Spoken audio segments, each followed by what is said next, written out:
Ang natutuhan ko pong aral dito sa Sa ni Cristo rin po ang isa pa po na ating isusunod naman. Mula naman po sa Macabebe, Pampanga, si kapatid na Rosana Guevara.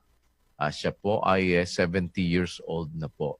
Kapatid na Rosana, sige po, tuloy po kayo kapatid. Magandang gabi po sa inyong lahat. Narinig ko po kagabi na pag dumating si Jesus Christ, bubuhayin niya yung mga tao. Hindi na po ba nun maghuhukom? At kailan po ang mangyayari ang paghukom? Yun po ang gusto kong malawan. Salamat po kapatid. Naunawaan kita kapatid na Rosana kasi sa inyo pagdating ni Kristo o paghuhukom na, mali yun kapatid. Wala sa Biblia yun. Ang pagdating ni Kristo sa unang pagdating niya, babalik kasi siya eh. Hindi siya maghuhukom. Yung mga patay na namatay kay Kristo, bubuhayin niya mag-uli. Yon. At yun, doon mangyayari tinatawag na pag-agaw. Aagawin yung binuhay na mag-uli kasama nung mga nabubuhay namang dinat ng buhay. Yun ang mangyayari. Hindi paghuhukom yun. Mali yung pagkaunawa ni Manalo na pagdating ni Kristo, huhukom na agad. Meron pa siyang isang pagdating. At yun ay pagkatapos ng 1,000 taon. Tandaan mo ha, ang 1,000 taon, yun ang paghuhukom pagkatapos ng 1,000 taon. Babasahin ko sa iyo ang Apokalipsis, Kapitulo 20, versikulo 5 hanggang 7. Pakinggan mo ha. Ang mga iba sa mga patay ay hindi na nga buhay hanggang sa naganap ang 1,000 taon. Ito ang unang pagkabuhay na mag-uli. Mapalad at banal ang makalakip sa unang pagkabuhay na mag-uli.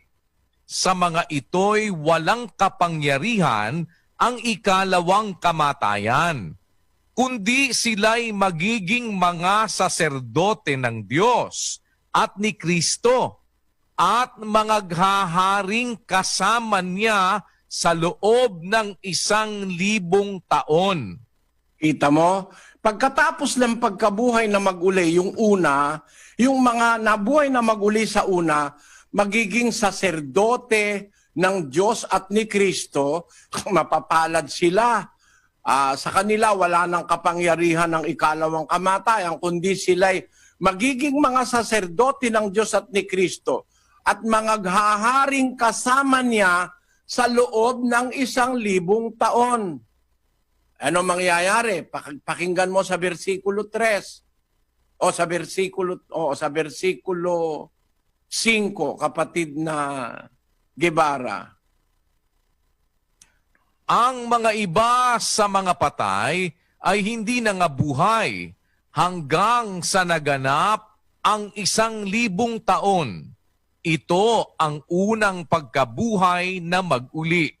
Yon. Pagkatapos ng unang pagkabuhay na mag-uli, susunod ang huli. Yun nga yung mga patay na mabubuhay pagkatapos ng 1,000 taon. Sabi kasi sa Biblia, ang iba sa mga patay hindi na mga buhay hanggang sa maganap pa 1,000 taon. So may pagitan ng dalawang pagkabuhay. Yung unang pagkabuhay, yun yung pagparito ni Kristo na paparito siya rito sa lupa. Magsasalubong dun sa alapaap. Yung namatay kay Kristo, unang mabubuhay na mag-uli. Kung magkagayon, tayong nangabubuhay na natitira, aagawing kasama nila sa mga alapaap upang salubungin ng Panginoon sa hangin. Kasi di walang paghuhukom na mangyayari. Ang mangyayari lang, yung pagkabuhay ng mga patay sa una, tapos at aagawin sila, tapos maghahari sila sa 1,000 taon dito sa lupa. Pero yung mga ibang patay, hindi mabubuhay hanggang sa maganap ang 1,000 taon. Pag naganap na 1,000 taon, mabubuhay ngayon uli yung iba pang patay. Saka lang maghuhukom, kapatid. Ang paghuhukom ng Diyos at ni Kristo, pagka nabuhay na lahat ang patay. Hindi naman pwede maghukom na yung mga patay hindi pa nabubuhay eh. Mabubuhay muna lahat ng patay bago maghukom. Kasi si Kristo hukom ng mga buhay at mga patay. Basahin natin ang unang Pedro. Ganito ang sinasabi sa 4:5.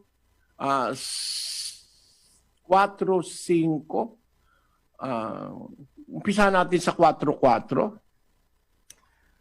Ikinahahanga nila ang bagay na ito Kapatid na Daniel 4:5. na sila'y magbibigay sulit sa kanya na handang humukom sa mga buhay at sa mga patay. Ayan, huhukom siya sa buhay at sa patay. Kailan mangyayari yung paghuhukom? Pagka lahat ng patay nabuhay na Kung hindi pa nabubuhay, paano siyang huhukom?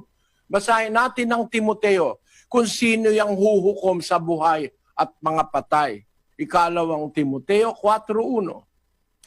Ipinagbibilin ko sa iyo sa paningin ng Diyos at ni Kristo Jesus na siyang huhukom sa mga buhay at sa mga patay sa pamamagitan ng kaniyang pagpapakita at sa kaniyang kaharian. Ayan. Si Kristo ang handang humukom sa mga buhay at mga patay. Kailan? Sa pagpapakita niya at sa kanyang kaharian. Meron po kasing tiempo na magpapakita na ang Kristo at ang kanyang kaharian ay mahahayag na. Pero yung kanyang pagparito para buhayin ng mga patay, hindi pa yun ang paghuhukom. Bubuhayin muna yung mga namatay kay Kristo para maghari sila ng 1,000 taon. Pagkaraan ng 1,000 taon, bubuhayin na lahat ng patay at doon na magpapakita ang Kristo at sa kanyang kaharian. Maipapakita niya na yung kaluwalhatian ng kanyang kaharian. Kaya yung paghukom, hindi po yun sa pagkabuhay ng mga patay na kagaya ng paniwala ng Iglesia ni Kristo. Pagbalik ni Kristo, sa ikalawa ikang pagparito ang paghuhukom at ang katapusan na ng pag-iral ng mundo. Maling aral yun ni Manalo. Kasi hindi pagparito ni Kristo katapusan na ng mundo. May 1,000 taon pa na mangyayari. At pagkatapos na 1,000 taon, yung ibang patay na hindi nakasama sa unang pagkabuhay na maguli, yun naman ang mga bubuhayin. Pag nabuhay na yan lahat ng mga patay, basa sa 20, versikulo 12 ng Apokalipsis. At nakita ko ang mga patay, malalaki at maliliit, na nangakatayo sa harapan ng luklukan. Ayan, may luklukan, kapatid na Rosana, no? Merong tinutukoy na luklukan si Juan. Itong luklukan ito yung luklukan ng paghuhukom ni Kristo at ng Diyos. Mahahayag yan. Alam mo kung kailan yan mahahayag, yan luklukan na yan. Basahin natin ang 20:11. Umpisahan natin sa Gis, kapatid na Daniel. At ang diablo na dumaya sa kanila ay ibinulid sa dagat-dagatang apoy at asupre, na kinaroroonan din naman ng hayop at ng bulaang propeta. At sila'y pahihirapan araw at gabi magpakailan-kailanman. Kita ni Juan, yung pagkakabulid ng diablo. Yung diablo, may mirait karela, sabi doon sa Bibliang Kapampangan. May miraya karela, misal dakya king dayat-dayatan malat ning apiata supri. Anong nula naman karining lasi pating malara mamanula.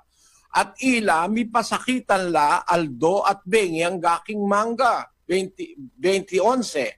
Ikit ke ing metong amaragula luklukan at maputi ing makalukluk babo na. Aking arapana tina kasing labwad at banwa alang meya kita kaya kari ng tungkol karela. Hindi sa tiempong ito nang makita ni Juan yung luklukang maputi, wala na ang langit at lupa nun. Nasira na. Kasi ang diablo binulid na sa dagat-dagatang apoy. Tapos ang langit at ang lupa, doon lang tumakas na, wala nang lugar na kalalagyan sa kanila. Tapos, Ang versikulo 12, kapatid na Daniel, sabi, At nakita ko ang mga patay, malalaki at maliliit, na nangakatayo sa harapan ng luklukan, at nangabuksan ang mga aklat, at nabuksan ang ibang aklat, na siyang aklat ng buhay. At ang mga patay ay hinatulan ayon sa mga bagay na nasusulat sa mga aklat, ayon sa kanilang mga gawa. iyan yung huling paghuhukom. Paghuhukom ni Kristo at ng Ama kung wala na ang lupa. Kasi kung may lupa pa, hindi mo makikita buong buo yung trono eh. Aalisin muna ang lupa para mahayag yung luklukan ng hukuman ni Kristo at ng Ama. Kaya sabi ni Juan, nakita ko ang isang luklukan. Sabi niya, malaking luklukang maputi. Ang nakalukluk doon na sa kanyang harapan ang lupa at langit ay tumakas at walang masumpong ang kalalagyan nila. At nakita ko ang mga patay, lahat na ng mga patay, malalaki, maliliit, nakatayo sa harapan ng luklukan. Nabuksan ng aklat, nabuksan ng ibang aklat na siyang aklat ng buhay. Ang mga patay hinatulan ayon sa mga bagay na nasusulat sa mga aklat, ayon sa kanilang mga gawa. Kaya ang paghuhukom, kapatid, pagkatapos ng 1,000 taon, mula doon sa pagkabuhay na unang pagkabuhay, may natitira pang 1,000 taon. Mag-ahari muna ang Kristo at ang kanyang mga lingkod sa 1,000 taon. Pagkaraan sa 1,000 taon, mabubuhay naman uli yung mga ibang patay. Doon sa tiempo na yon, si Satanas naman, ibubulid na sa dagat-dagatang apoy. Pagkatapos, mawawala na ang langit, mawawala na ang lupa, mahahayag ngayon yung trono ng paghuhukom ng ating Diyos at ng Panginoong Hesus. Doon mangyayari yung paghuhukom. Pero sa pagparito niya, limba, dadating siya bukas para ibuhayin uli yung mga patay na sumunod sa kanya, hindi pa paghuhukom yun. May 1,000 taon pa kapatid na Rosana eh.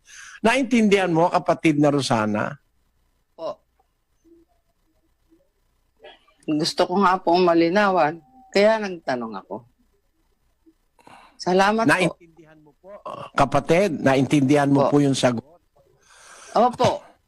Naintindihan ko po. Salamat sa Diyos, kapatid. Matanda lang ako sa iyo ng konti. Pareho na tayong nasa dapit hapon. Magsuri kang mabuti, kapatid, para wag tayong mailigaw ng kahit na sino. Ang iglesia ni Kristong kinaaniban mo, ang paniniwala, pagdating ni Kristo, paghukom na, mali yun. Pagdating niya, bubuhay ng mga patay, tapos yung mga unang nabuhay, maghahari kasama niya sa loob ng 1,000 taon. Babasahin ko lang sa Kapampangan yung 24 ng Apokalipsis. Ang sabi ron, at may nakit kong luklukan at linukluk lakarela at mi pagkaluban lang matul, ikit ko ding kaladwara ding